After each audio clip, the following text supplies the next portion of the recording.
Hi, this is Patrick at Fields BMW Daytona Beach. I just wanted to go over some features with you on a vehicle that I think might be sound a little basic, but definitely important to know. So I wanted to go over all the different ways you can open a trunk on a BMW. So I'm here in a 2025 BMW 530, and I just wanted to demonstrate some of the ways you can open the trunk. First way is actually from inside the cabin here. So it's going to be right down here, that little switch there. So you push down on it to open the trunk. And then on models with a power tailgate, you can actually pull back on it and that will close the trunk. You're going to want to hold it the whole way until you hear the trunk close as well. And the different models may have that trunk switch in a different spot, but it's usually kind of in this vicinity, so be on the lookout for that. The next way is going to be the easy one. As long as you have the key on your person or the car unlocked, there's a little switch up under here or somewhere around there depending on the vehicle. And that'll just pop open the trunk.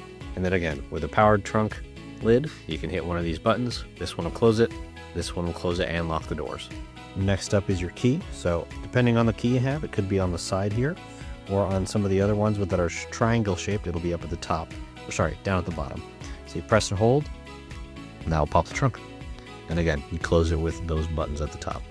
This next way can be kind of tricky. So as long as you have the key on you, you're going to want to sweep your foot underneath the car, the rear bumper, and sometimes it'll take a couple tries. I like to go side to side or just a straight kick in. And that will pop the trunk as well.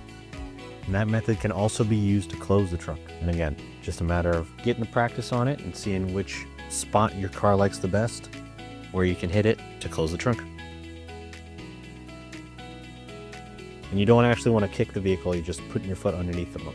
So for this last method, I'm actually inside the trunk, and over on the side of the trunk there, you'll see this little handle here. So you can grab that, unsnap it, and pull it, and that'll open the trunk. All right, and that is all the ways to close the trunk or open it. So depending on your vehicle, it might be in a little bit different spot, or depending on the options. Some vehicles don't have the powered tailgate, but a lot of them have most of those options. So if you ever have any questions or you'd like to come in and have a look for yourself, feel free to come down to Fields BMW at Daytona Beach. Hope you have a good day.